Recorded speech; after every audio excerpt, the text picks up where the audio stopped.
Indonesia memang bukan negara sekuler yang memisahkan agama atau kepercayaan dengan sistem pemerintahan ya, atau menempatkan yang namanya kepercayaan sebagai salah satu ideologi di pemerintahan juga. Jadi pertanyaannya, bolehkah seseorang yang berada di Indonesia itu ateis? Apakah bisa dipidana seseorang yang ateis di Indonesia?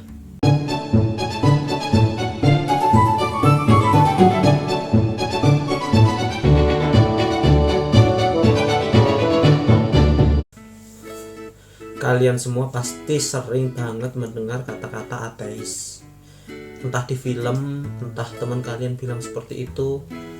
Sedikit populer ya di kalangan anak-anak muda yang menyatakan saya ateis gitu ya. Mungkin banyak juga yang mengatakan seperti itu. Jadi ateis itu apa sih sebenarnya? Ateis itu pada intinya seseorang yang tidak mempercayai adanya Tuhan. Itu kalau saya ingat di hukum fisika di kimia dulu, A itu tidak, A itu artinya pokoknya tidak. Teis itu Tuhan, berarti tidak. Jadi makna dari ateis itu tidak ada Tuhan, seperti itu ya. Jadi sebuah kepercayaan yang menyatakan bahwa sebenarnya Tuhan itu tidak ada, seperti itu ya. Jadi ateis itu sebuah ideologi yang berpendapat bahwa Tuhan itu tidak ada, seperti itu. Karena Indonesia memang berideologikan Pancasila, jadi urusan agama itu juga sedikit diatur di pemerintahan, walaupun sistem pemerintahan bukan sepenuhnya dari ideologi sebuah agama. Jadi apakah boleh seseorang ateis itu di Indonesia? Kalau bagaimana prosedur hukumnya juga ya, bagaimana prosedur hukumnya, bagaimana dampak hukumnya jika seseorang ateis. Kalau Anda berpendapat ateis, kalau Anda berideologi ateis, kalau Anda meyakini bahwa ateis itu nanti pasti dampak hukumnya ada dua dampak hukum yang utama. Yang pertama, kalian akan kesulitan memperoleh data kependudukan yang mencantumkan yang namanya agama. Karena di Indonesia itu menganut harus memiliki agama. Ateis itu tidak boleh di Indonesia, walaupun sebenarnya nggak ada undang-undang satupun yang menyatakan bahwa menyatakan secara pasti bahwa ateis itu tidak diperbolehkan. Namun kalau kita lihat di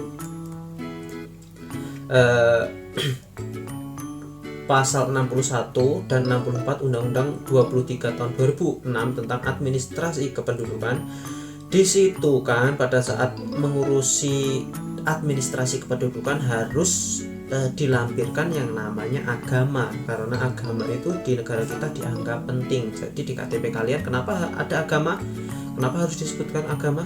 Karena di Indonesia agama itu dianggap penting.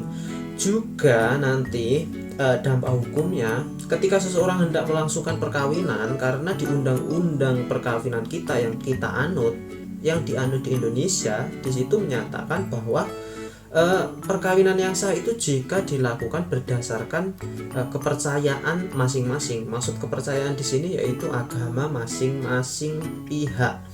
Jadi ketika orang tidak memiliki agama, nanti mau nikah pakai kepercayaan apa terusan? Itu kesulitannya, ada dua kesulitan. Dan untuk apakah bisa dipidana seorang yang ateis, itu sebenarnya di semua undang-undang tidak ada yang menyebutkan bahwa ateis itu akan dipidana. Namun seseorang itu akan bisa dipidana dengan namanya penistaan agama. Pasti kalian sering mendengarnya, penistaan agama. Itu diatur di pasal 156A Kitab Undang-Undang Hukum Pidana, ini KUHP ya, yang menyatakan bahwa dipidana dengan pidana penjara selama-lamanya 5 tahun barang siapa dengan sengaja di muka umum mengeluarkan perasaan atau melakukan perbuatan. Di sini ada dua pokok ya, yang pada pokoknya bersifat permusuhan, penyalahgunaan, penodaan terhadap suatu agama yang dianut di Indonesia. Yang B, dengan maksud agar supaya orang tidak menganut agama apapun, juga yang berdasarkan ketuhanan yang Maha Esa. Karena Indonesia ini menganut berketuhanan yang Maha Esa, artinya seseorang itu harus percaya dengan adanya Tuhan. Jadi Kalian kalau berpaham ateis atau mungkin menyatakan tidak percaya adanya Tuhan, jika itu untuk kalian sendiri, itu dihukum, maksud di pasal ini tidak akan kalian bisa dipidana.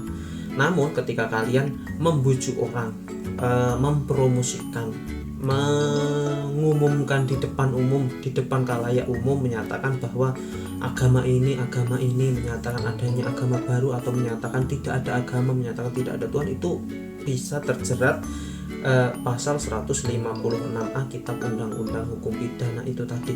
Jadi itu tadi analisis hukumnya ya. Kesulitannya ketika kalian mau administrasi kependudukan atau pada saat kalian akan menikah. Dan untuk bisa dipidana ketika seseorang itu menyatakan pendapatnya di depan umum, atau membujuk orang lain, atau menyinggung, bukan menyinggung sih,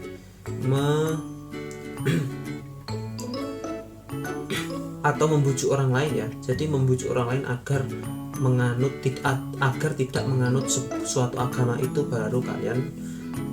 baru seseorang bisa dipidana atas tuntutan penistaan agama ketika kalian berideologi ateis atau tidak percaya akan adanya Tuhan ya.